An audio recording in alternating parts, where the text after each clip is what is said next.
Irmãos, romance publicado no ano 2000, de autoria de Milton Ratum. Assim me foi contada a história de Jacob e Omar. Omar, eu vou ficar aqui te esperando. Desce, filho, desce. Esse é meu outro filho, ó. É um grande engenheiro. Um dos maiores calculistas do Brasil. A rivalidade entre eles era muito maior do que a distância que poderia separá-los. Eu não quero morrer vendo os meus filhos se odiarem até a morte. O atrito entre mim e Oma é assunto só nosso. Se houver violência, será uma cena bíblica. É uma cena bíblica, é? Só vamos ver o que o traidor entende de Bíblia. Em duelos assim, só Deus é mediador. O romance começa com uma breve introdução onde se narra a morte de Zana, mãe dos gêmeos Jacob e Omar, o caçula, em situação de enorme angústia. Na cena descrita, o silêncio que responde negativamente à última pergunta da mulher, meus filhos já fizeram as pazes? Coincide com o fim do dia. O primeiro capítulo começa com a volta do jovem Jacob de uma viagem forçada ao Líbano. Pode-se concluir que essa ação se passa em 1945, no fim da Segunda Guerra Mundial, pois o porto do Rio de Janeiro está apinhado de parentes de pracinhas e oficiais que regressavam da Itália. O motivo da viagem ao Líbano é esclarecido posteriormente em um recuo cronológico, a tentativa de separar os gêmeos e evitar o conflito entre eles. As diferenças entre os personagens, que parecem vir do berço ou ter começado em sua mais remota infância, tornam-se mais acentuadas. A primeira disputa séria entre os irmãos tem como pivô Lívia, uma garota pela qual os dois se apaixonaram. Numa primeira ocasião, o baile dos jovens, a mãe ordena a Jacob que leve a irmã Rania para casa, o que favorece Omar. O troco não demora a chegar. Numa sessão de cinematógrafo na casa dos vizinhos, uma pane no equipamento deixa a sala escura. Quando as luzes se acendem, os lábios de Lívia estão colados ao rosto de Jacob. Omar se vinga quebrando uma garrafa e cortando com ela o rosto do irmão. A cicatriz em forma de meia-lua será uma marca do ódio perene entre ambos. Os pais percebem que o incidente pode despertar uma série de vinganças entre os irmãos e, para evitar isso, mandam Jacob a uma aldeia remota no Líbano. A estratégia resulta inútil, pois a única coisa que não muda em Jacob, ao voltar para o Brasil, é o ódio que sente do irmão. O mesmo pode ser dito de Omar.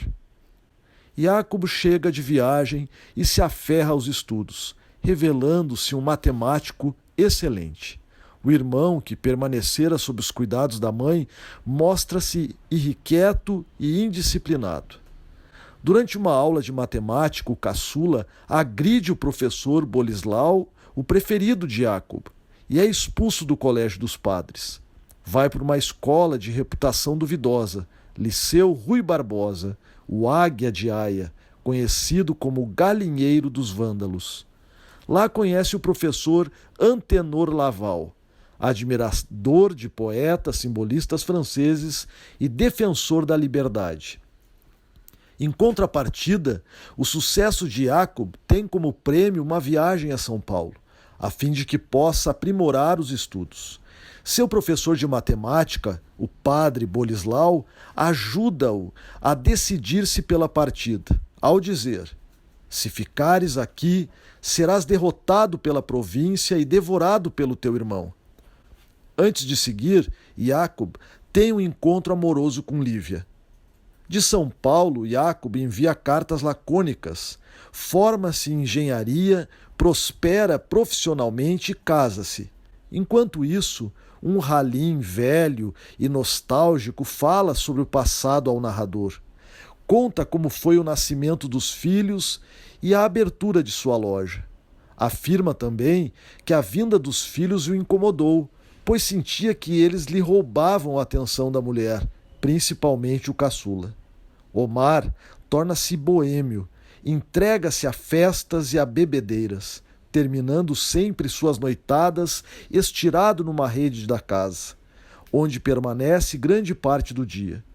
Na noite em que traz uma mulher para casa, isso ultrapassa os limites até mesmo de seu permissivo pai. Halim levanta-se e expulsa a desconhecida, que dormia na sala. Depois, arrasta o filho pelo cabelo, dá-lhe uma bofetada, prende-o ao cofre e parte por 2 dias.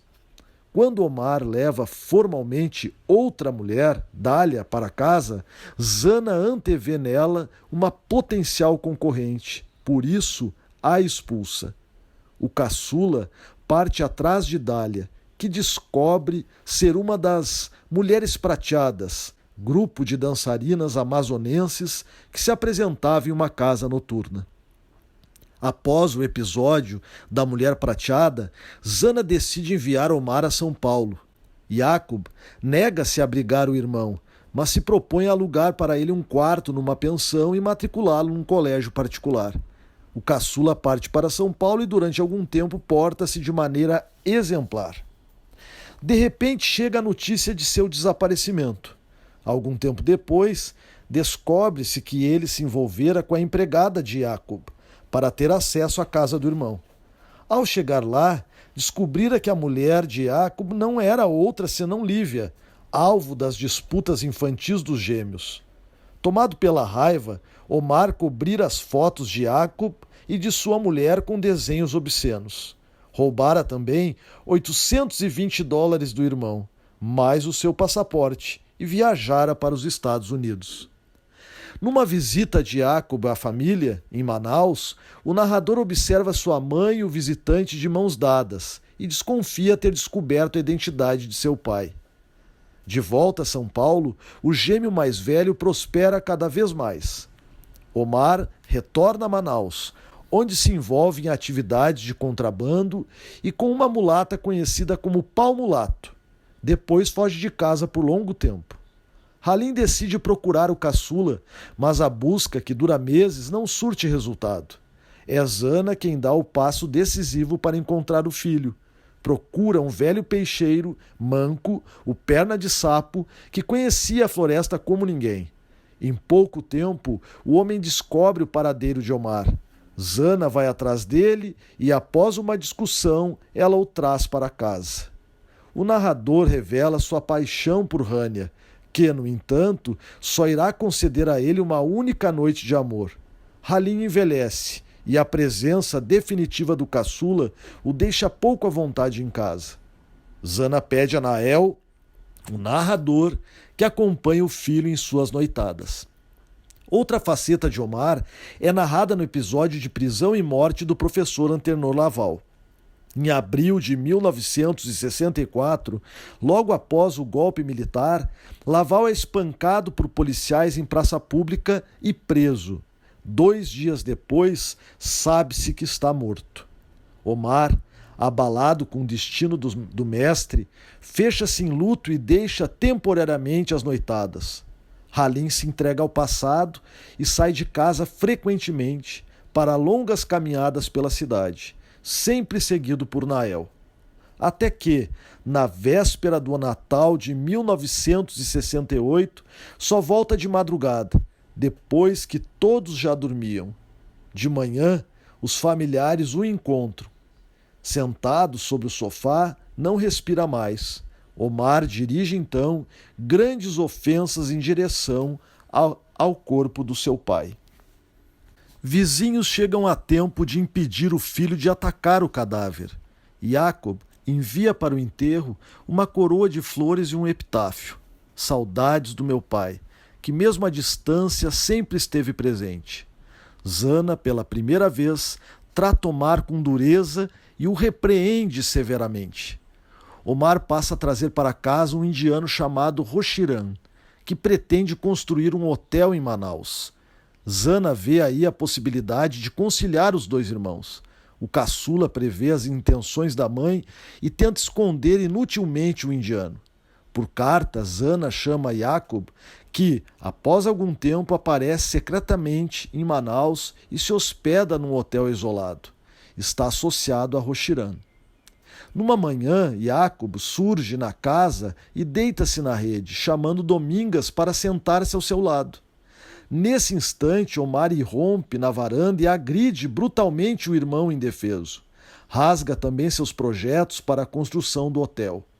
Os planos de Zana vão por água abaixo. Jacob tentara trair o irmão, que descobrira tudo e o teria matado se não fosse a interferência de Nael e dos vizinhos. Para piorar a situação, o fracasso do projeto resulta em gigantesca dívida com o empresário indiano. Pouco tempo após o conflito, Domingas fica doente e morre. Antes, revelar ao filho que no passado fora estuprada por Omar.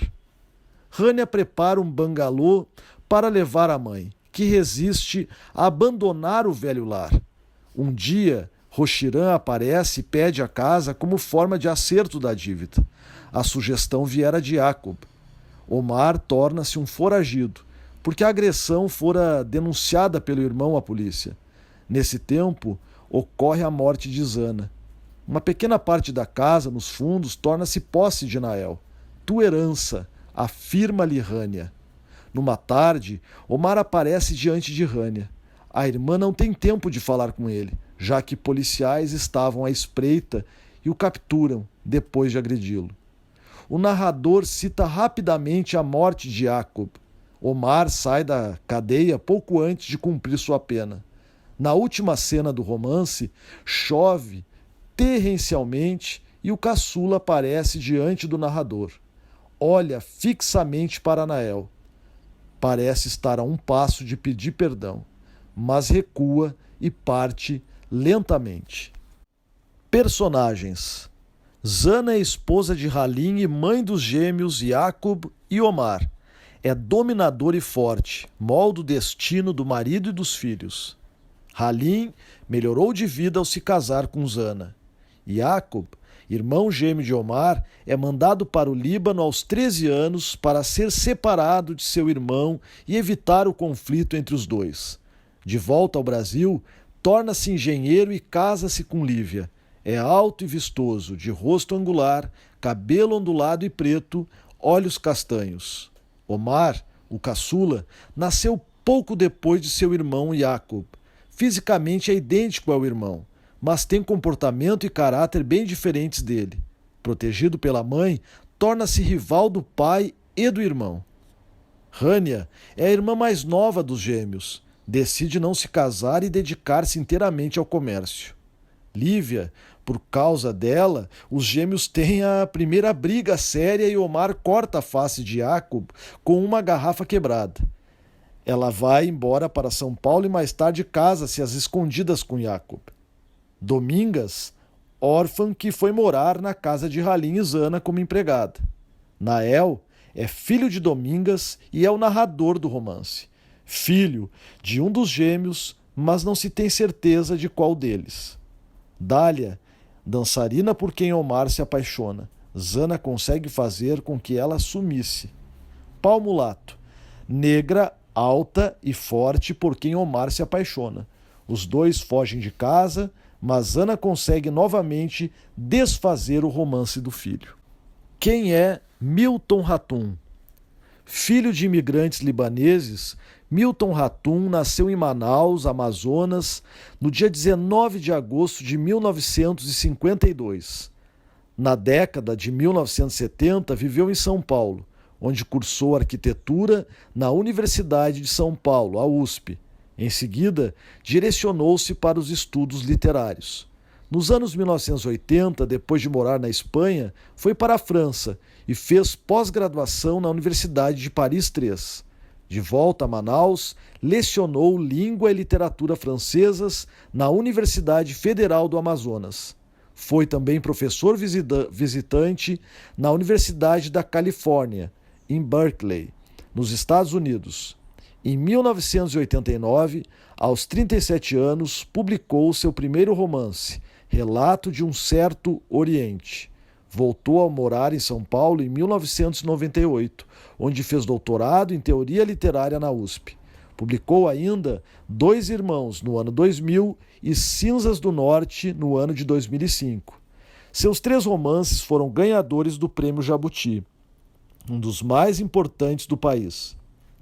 Muitas de suas histórias foram traduzidas e publicadas em outros países. Ratum, que ocupa lugar de destaque entre os autores de sua geração, lançou em 2008 a novela Órfãos do Eldorado.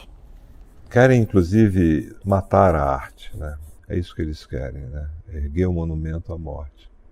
Mas nós não estamos mortos. Escrever um romance hoje é quase um ato de loucura, porque eu acho que o mundo está cada vez menos interessado pela literatura. Um romance ideológico, que faz opções ideológicas, ele perde muito a sua força. O papel do escritor e do intelectual, de um modo geral, deve ser sempre crítico ao poder. Nessa suposta democracia, ou nessa caricatura de democracia que é o Brasil, os censores se sentem muito à vontade. A direita sempre foi golpista, né, no Brasil. E a esquerda caiu no conto do vigário.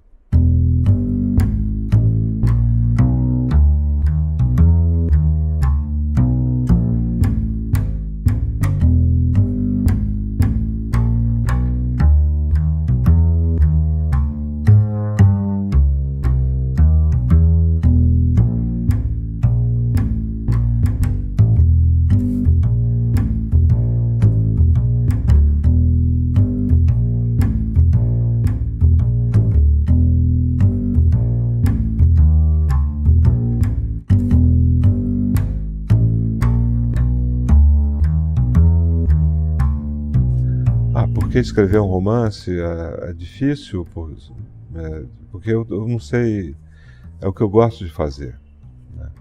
A escrita é movida pelo desejo, né? A escrita é sempre, a arte é sempre uma atividade passional, né? Você não procura um tema para escrever um romance. Esses temas e subtemas enfim, conflitos e tramas, eles estão dentro de você. Eles fazem parte da tua vida, né? E aí tudo isso, vamos dizer, é recortado e filtrado pela linguagem, né? Pela imaginação, pela memória. Então, mas escrever um romance hoje é quase um ato de loucura, porque eu acho que o mundo está cada vez menos interessado pela literatura. O nosso tempo escolheu outras coisas, né? Nosso tempo é o tempo da velocidade, da informação, da pressa, né? Da banalidade, do espetáculo, das celebridades. Não é o tempo da literatura, mas a literatura é também uma forma de resistência a tudo isso. Ela se contrapõe a tudo isso. Eu acho que cada escritor tem o seu método de trabalho ou o seu, vamos dizer, o seu ritmo, né? Eu começo a escrever um romance quando a forma, a estrutura dele, muito mais do que o tema ou os subtemas, está, vamos dizer, mais ou menos armada na minha cabeça. Eu preciso encontrar a forma, o modo de narrar, antes de começar a escrever. E isso aconteceu com todos os meus livros, que não são muitos. Só escrevi com esses, são 5 romances. Quer dizer, eu encontrei como forma o romance, não diria epistolar, mas o romance construído com anotações, com cartas, com diários, né? O segundo volume tem diários de personagens, fragmentos de diários. Então, é essa forma fragmentada que eu vamos dizer, que eu encontrei para narrar, para inventar essa experiência de vida. Agora, o processo para alguns é muito longo, que é o meu caso, para outros é mais, vamos dizer, é menos demorado. Então, eu não sei escrever com pressa. Eu sou muito lento para tudo, né? Eu não faço nada com muita pressa. Não gosto de comer com pressa, nem amar, nem ler. Para ler eu sou um pouco mais, eu sou bem mais, vamos dizer assim, eu demoro menos. Não se trata de pressa, mas eu consigo ler com alguma rapidez. No entanto, para escrever eu sou muito lento. Então, minha formação é de arquiteto. Eu estudei aqui na FAU, na USP, nos anos 70, mas já em Manaus, em Brasília, na minha, vamos dizer, primeira juventude, eu gostava de ler. Como todo jovem, eu escrevia poemas.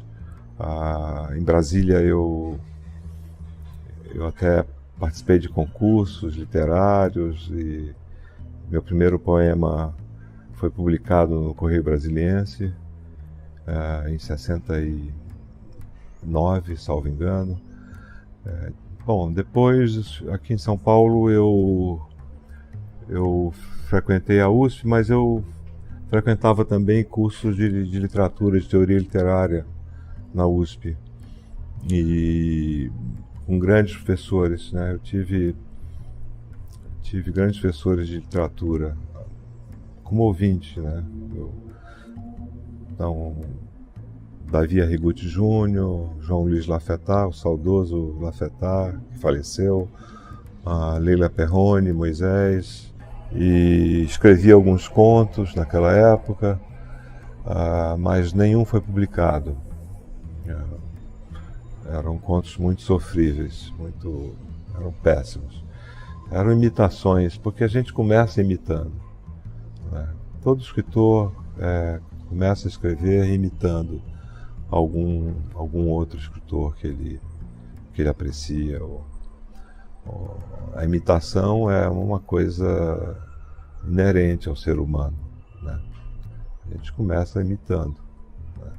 Depois a gente tenta encontrar a própria voz. Eu trabalho com alguns temas, quer dizer, que são comuns a alguns dos meus livros, né?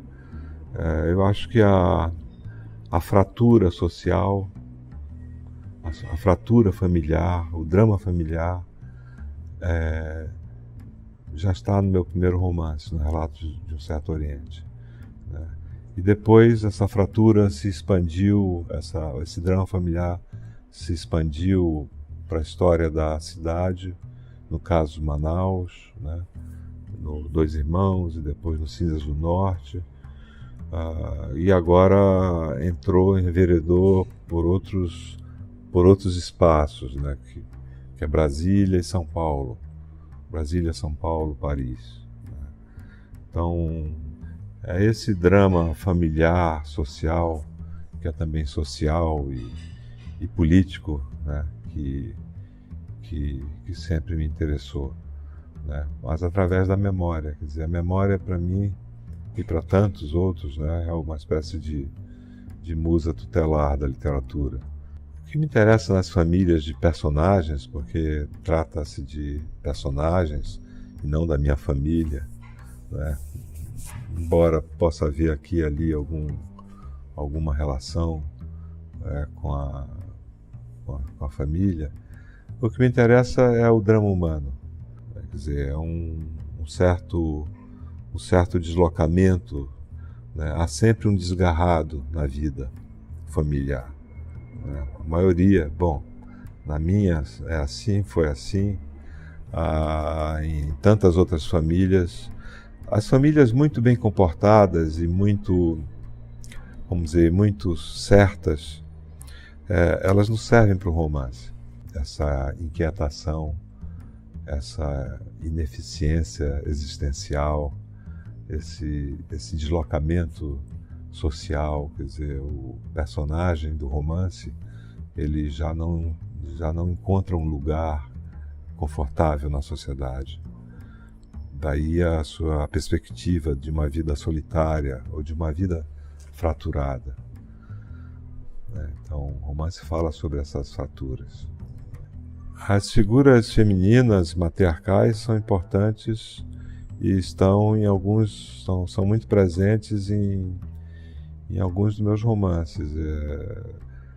Se não em todos, não, mas no Órfão do Eldorado menos, mas no Relato de um Certo Oriente, a Emily, que é uma matriarca importante, central, uma espécie de matriz da linguagem, a Zana no Dois Irmãos, enfim,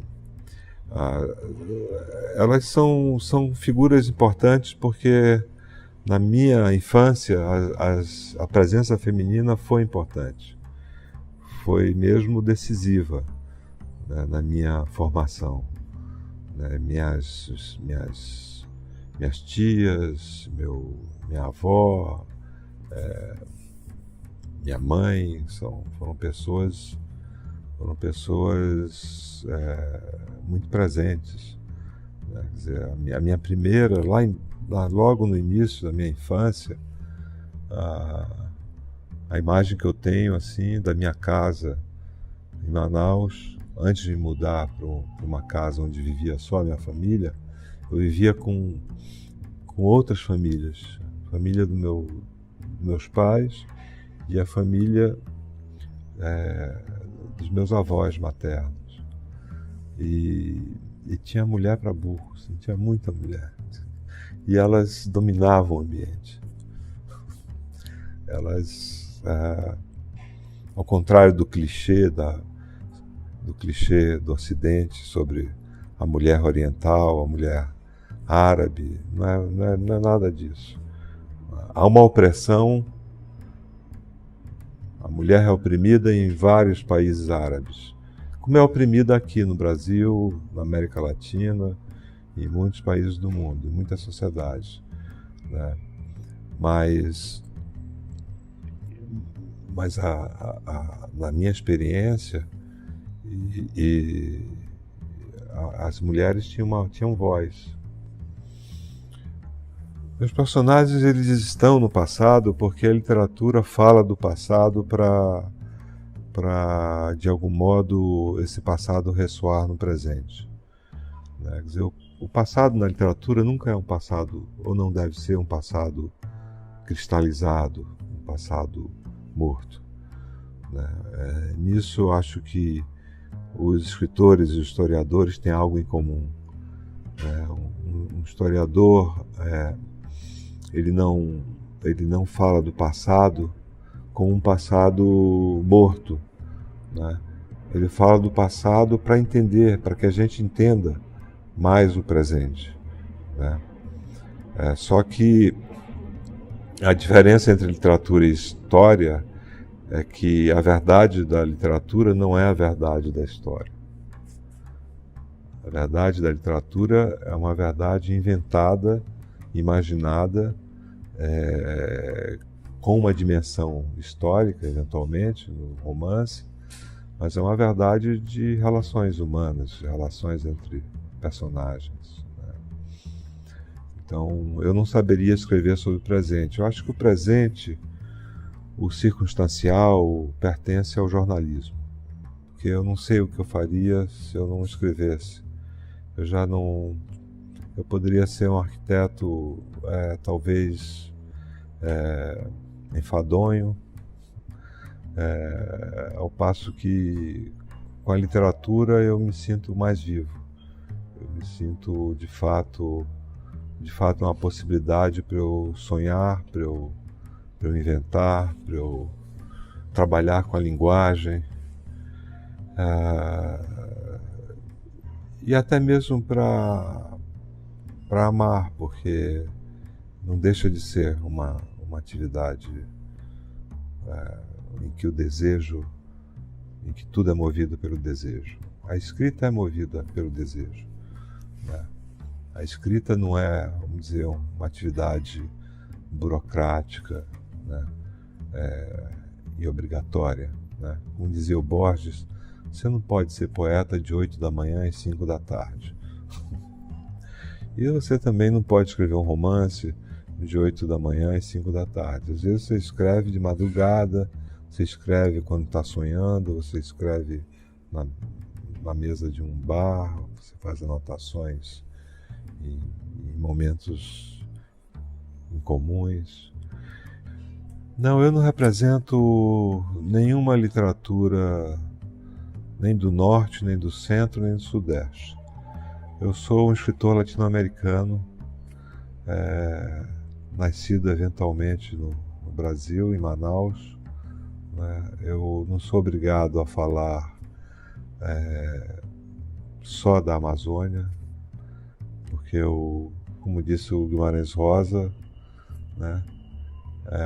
Eu sou de onde eu nasci, eu sou de outros lugares, né?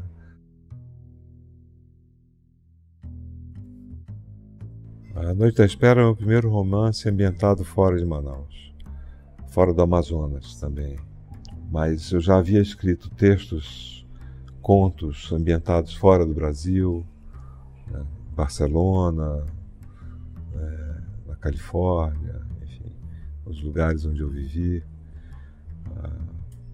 em Paris, né? Bárbara no Inverno é um conto parisiense, que aliás é uma das sementes desse romance, A Noite da Espera. É que a vida me persegue, né? Os espaços que eu frequentei na minha vida, eles estão dentro de mim. Então, eu, aos 65 anos, eu considero meus 20 anos como uma espécie de infância, ou de adolescência, né? De juventude, né? Então, há já um recuo considerável para escrever sobre aquela época, para eu reinventar aquela época. Então, no caso desse romance, o trauma do Martim, do personagem, é a ruptura, a separação familiar, a separação da mãe. Ele se separa da mãe aos 16 anos de idade. E em um certo momento ela para de escrever para ele. Ela desaparece. Então esse é o mistério para o Martim, para o narrador, e é um mistério para o leitor também. Será para ele, será para o leitor também. Então essa busca da mãe, né, que é uma busca também simbólica, eu acho que dá o mote, é o drama moral do Martim. E aí há todos os outros subtemas, porque o romance ele não é centrado num único motivo, num único tema, né?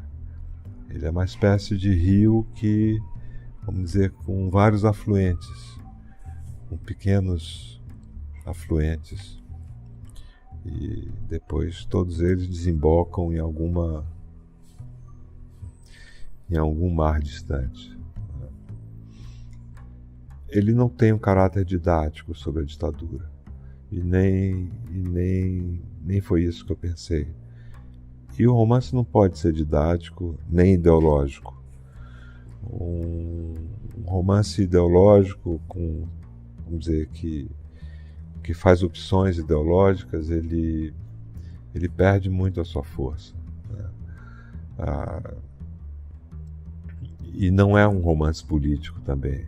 Só que os personagens eles estão envolvidos pela política. Eles foram também, de algum modo, atraídos pela política, né? Não sendo um romance político. O Martim, por exemplo, o personagem, ele não quer se envolver na política. Ele não se envolve diretamente na militância. Ele está um pouco perdido ali. O drama dele é outro.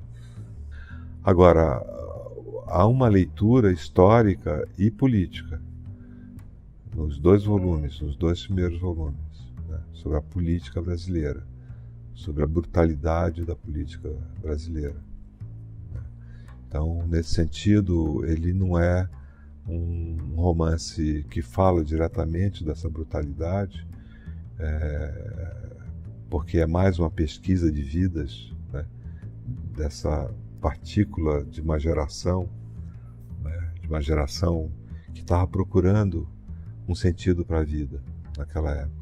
O que me interessou mais foi narrar a vida dessas personagens nesse ambiente político ou politizado, né? Agora, eu não podia falar sobre Brasília de 68 a 72 sem mencionar as invasões da universidade, as invasões policiais, né? Aí eu estaria em outro mundo, né? Porque eu estudei num colégio que foi invadido. Alguns estudantes foram presos, professores foram presos, alguns desapareceram, então estão desaparecidos até hoje, foram líderes do movimento estudantil em Brasília. E isso, vamos dizer, me marcou muito, porque de algum modo eu convivi com essas pessoas, eu via vários desses líderes no campus da UNB e na minha própria escola. Meu último romance, de fato, foi publicado em 2008, são quase 10 anos. Eu comecei a escrever essa trilogia um pouco antes, mas ela começou a ser pensada em 1980, quando eu fracassei na tentativa de escrever um romance sobre os anos 70. Não havia distanciamento temporal, não havia, enfim, um recuo, né, no tempo, porque a experiência depende muito também a experiência da literatura, do narrador, depende muito desse recuo no tempo. Há um período de esgotamento para mim, né, que eu, sei lá, depois de tanto esforço, não sei se eu ainda vou publicar mais romances, se eu vou me entregar a um projeto tão longo, porque esse é um projeto, vamos dizer, de quase 800 páginas, se eu somar os 3 volumes. E é muita coisa, né? Para mim foi um esforço que eu não terminei ainda os outros volumes, mas é um esforço enorme. Então, mas eu vou continuar a escrever os contos que eu comecei. Eu esbocei já vários contos, narrativas breves. Eu continuo a escrever crônicas. Enfim, agora romances eu não sei. Eu gostaria de publicar um livro de ensaios, que está na gaveta há muito tempo, enfim.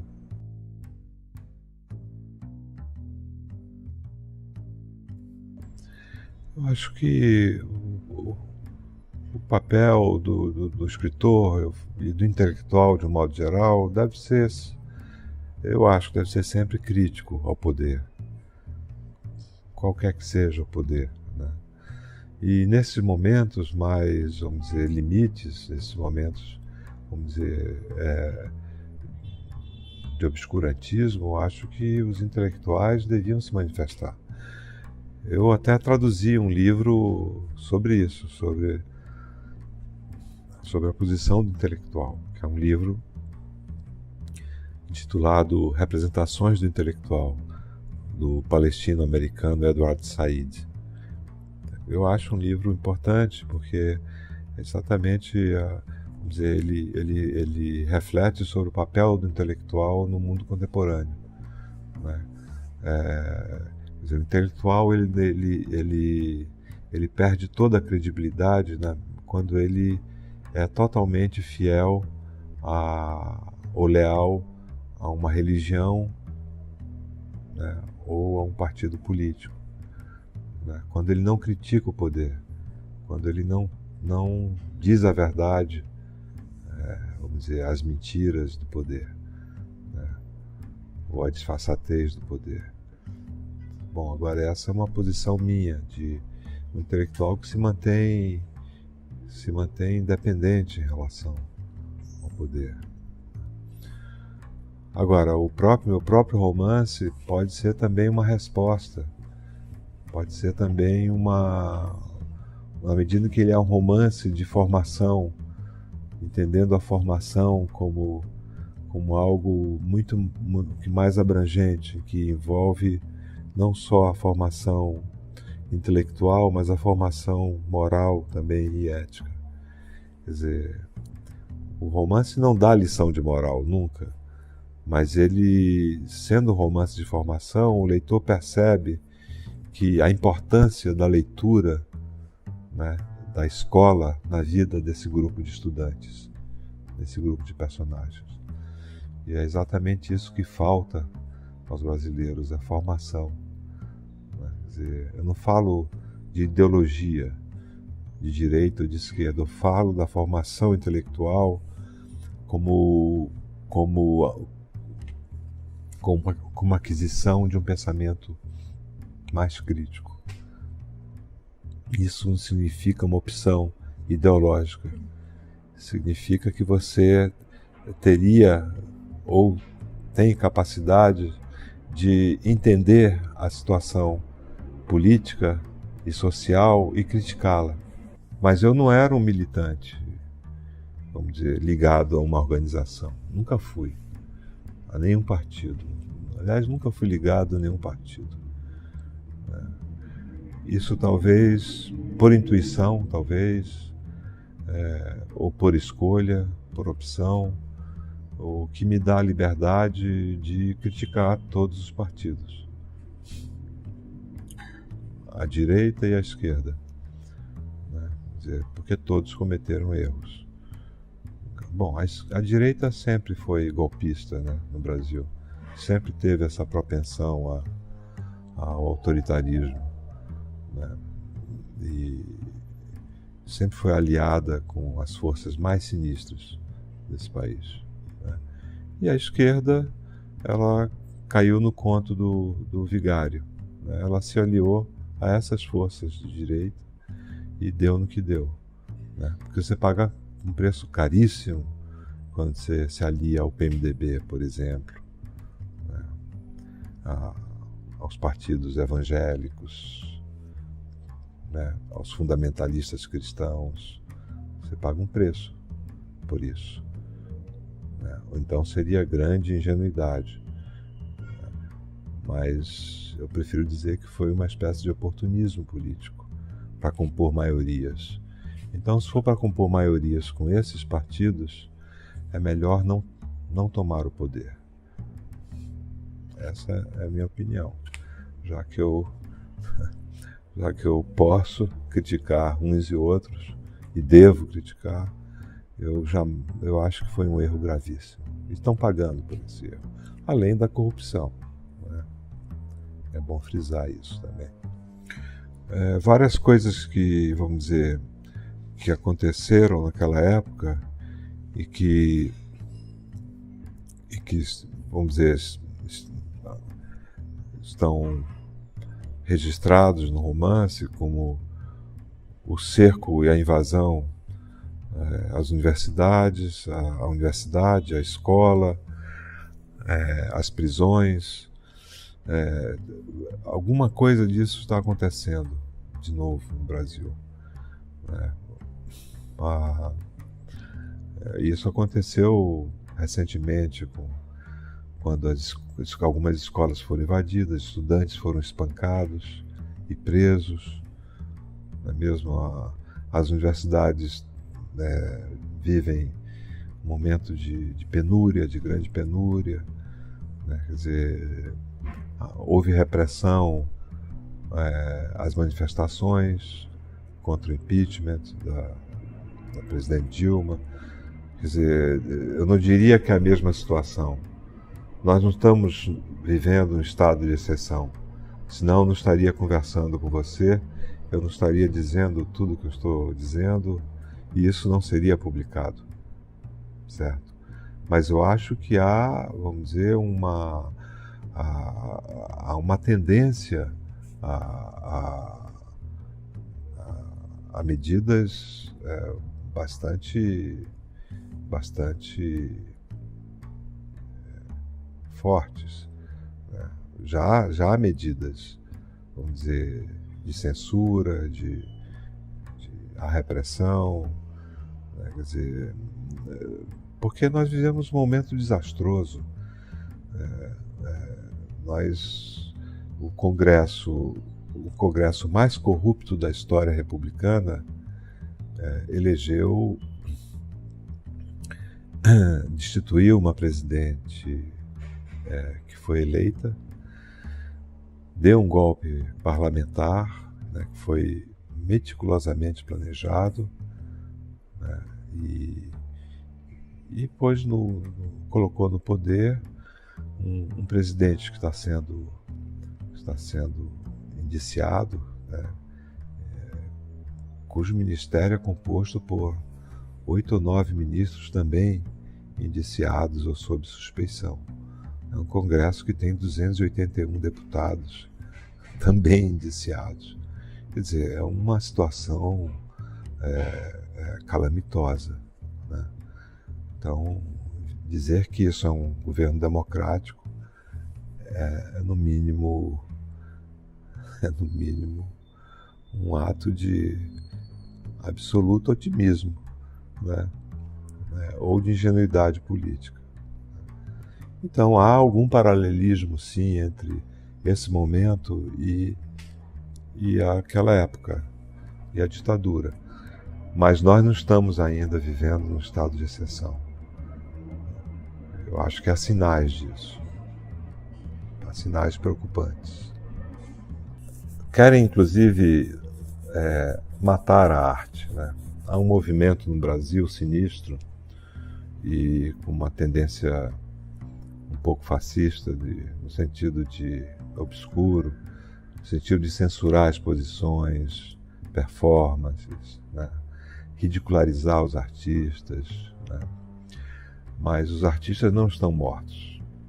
Nós temos palavras, temos desejos e temos memória, e temos imaginação também, para se contrapor a essa onda autoritária, religiosa, né, extremista, fanática, né, que quer abolir a arte da sociedade. Quer dizer, é uma espécie de monumento à morte. É isso que eles querem, né? Erguer um monumento à morte. Mas nós não estamos mortos. Mas nessa suposta democracia, ou nessa caricatura de democracia que é o Brasil, os censores se sentem muito à vontade.